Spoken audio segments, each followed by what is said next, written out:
আপনার মতো কপটদকহীন একটা কাপুরুষ গত 16 বছরে এই বক্তব্য দিতে পারেন নাই।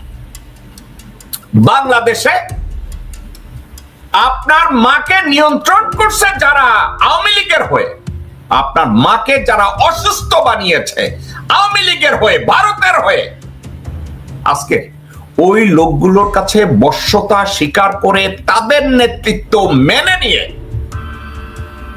এখন তাদের দেওয়া ন্যারেটিভ আপনি ওখানে বসে দিচ্ছেন।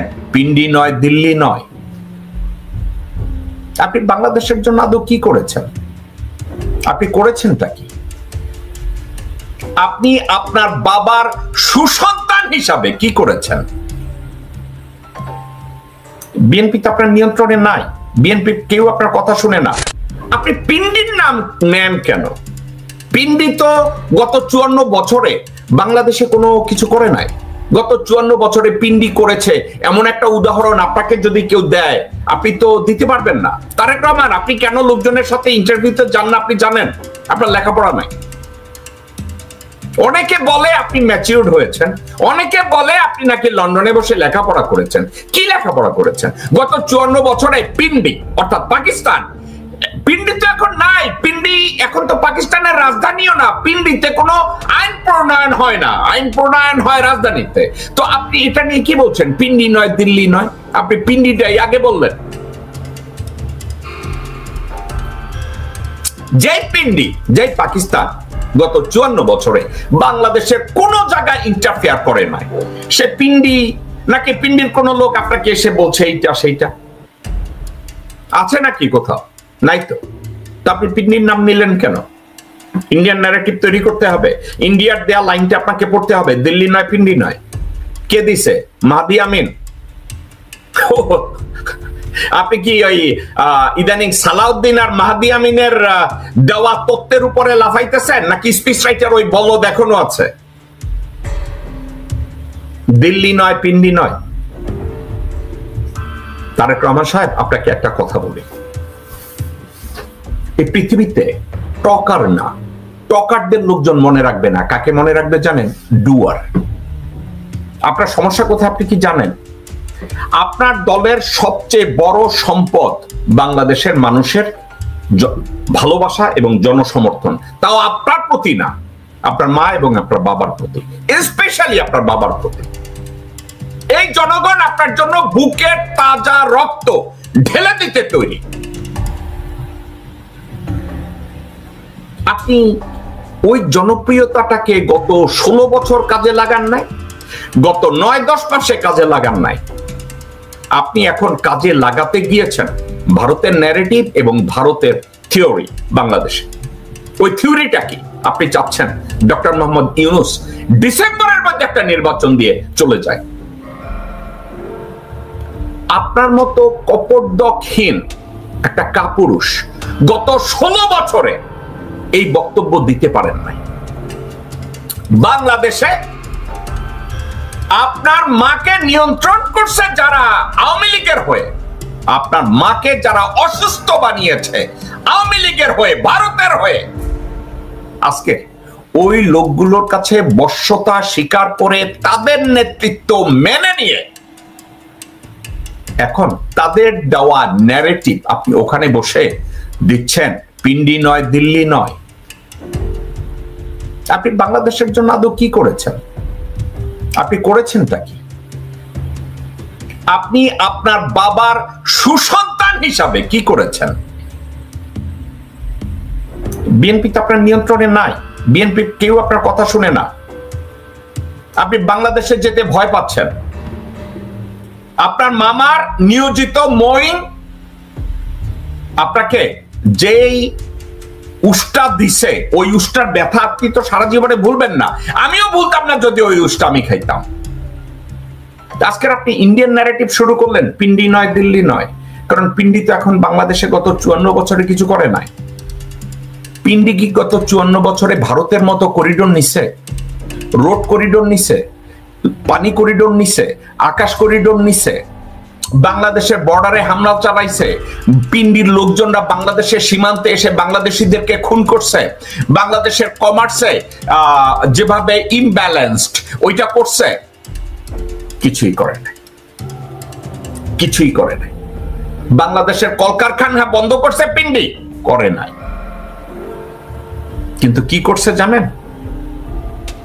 যে মুহূর্তে রোহিঙ্গা সমস্যার ভিতরে বাংলাদেশ মুষড়ে পড়ছে, ভারত বাংলাদেশের বিরোধিতা করলো জাতিসংঘে, কিন্তু পিন্ডি বলেছে আমরা বাংলাদেশের পক্ষে ভোট দেব।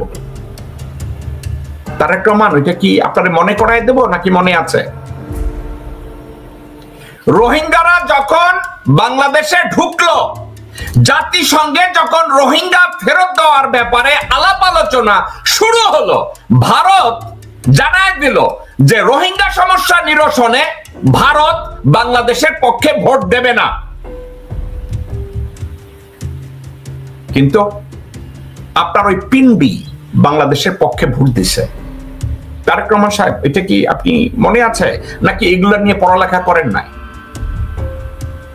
কেন করেন নাই?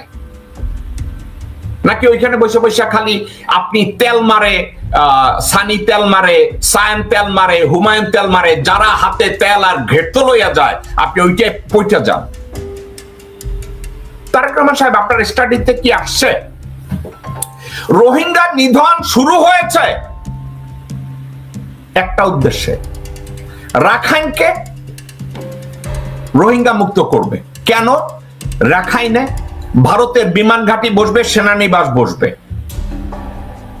এবং সেভেন সিস্টার্স এর সাথে যোগাযোগ ব্যবস্থা ডেভেলপ করবে।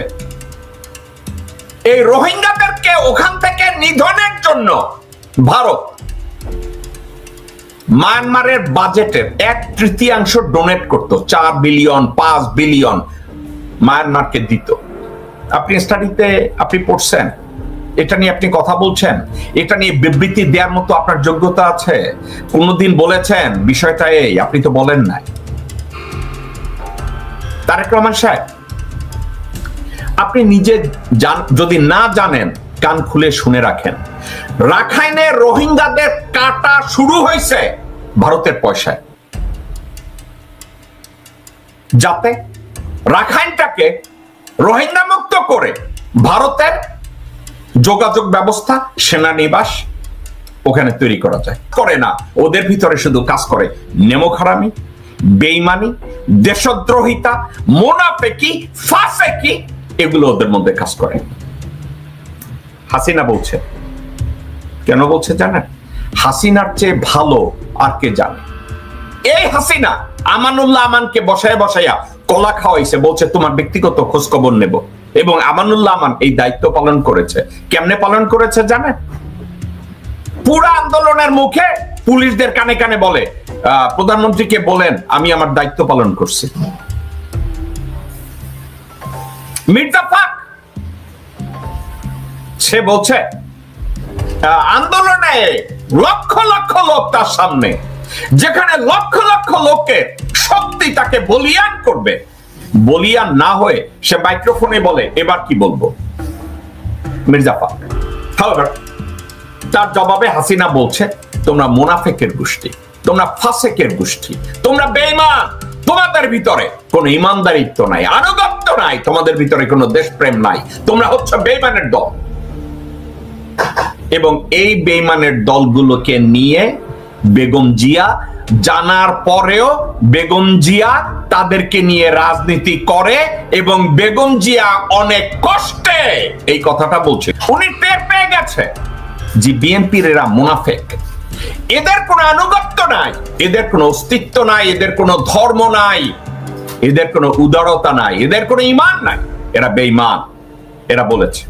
আপনি নিজে চিন্তা করে দেখেন তো, মির্জা ফাকের মতো লোক কি বলে একটু শুনেন। বেগম জিয়া কি বলে এবং মির্জা ফাক কি বলে। আগে বেগম জিয়া কি বলে। বেগম জিয়া যখন এই কথাটা বলে তার পিছনে কে বসা ছিল? মির্জা ফাক। আবার দেখেছেন বেগম জিয়ার পিছনে মির্জা ফাক বসে বসে চশমা মুছে। এই বেগম জিয়া এটা বলেছে, ঠিক আছে, বেগম জিয়া এটা বলেছে। এখন দেখেন তার দলের মহাসচিব মির্জা ফাক সে নিজে কি বলে না, মহাসুন্দর বিএনপির মহাসচিব, এবং এদেরকে দিয়ে তারেক রহমান দল চালাবে। তারেক রহমান বলছে দিল্লি নয়, পিন্ডি নয়। আমি কথাটাকে হুবহু বলতে চাই, আমি মিস করতে চাই না। তারেক রহমান বলছে, তারেক রহমান বলতেও তো একটা কথা, তো একটু ঠিক মতো বলি। দিল্লি নয়, পিন্ডি নয়, সবার আগে বাংলাদেশ।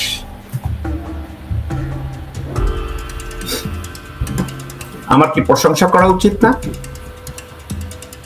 ওকে, আপনাদেরকে আমি ঠান্ডা মাথায় একটা কথা বলি। 54 বছর আগে পাকিস্তান বাংলাদেশে ইন্টারভিন করতে চাইছে, ঠিক আছে? গত 54 বছরে পিন্ডি, রাওয়ালপিন্ডি এখন পাকিস্তানের রাজধানীও না, এখনো সে ওই ভারতের যে ন্যারেটিভ পিন্ডি, ওই ভারতের ন্যারেটিভ ধরে বাচাধন তারেক রহমান লন্ডনে বসে আছে। তারেক রহমান সাহেব, আপনার কি মনে নাই রাওয়ালপিন্ডি এখন আর রাওয়ালপিন্ডি না? পাকিস্তানের রাজধানী এখন ইসলামাবাদ। এখন আপনি পিন্ডি ধরে আছেন। পিন্ডি তো ইন্ডিয়ান ন্যারেটিভ, আপনি এখনো পিন্ডি ধরে বসে আছেন। এবং আপনার তথাকথিত পিন্ডি গত 54 বছরে বাংলাদেশের স্বরাষ্ট্র, পররাষ্ট্র, বাণিজ্য কোন নীতিতে তারা ইন্টারভিন করে নাই। তারা তাদের কোন পলিসি বাংলাদেশের উপরে ইম্পোজ করে নাই। এখন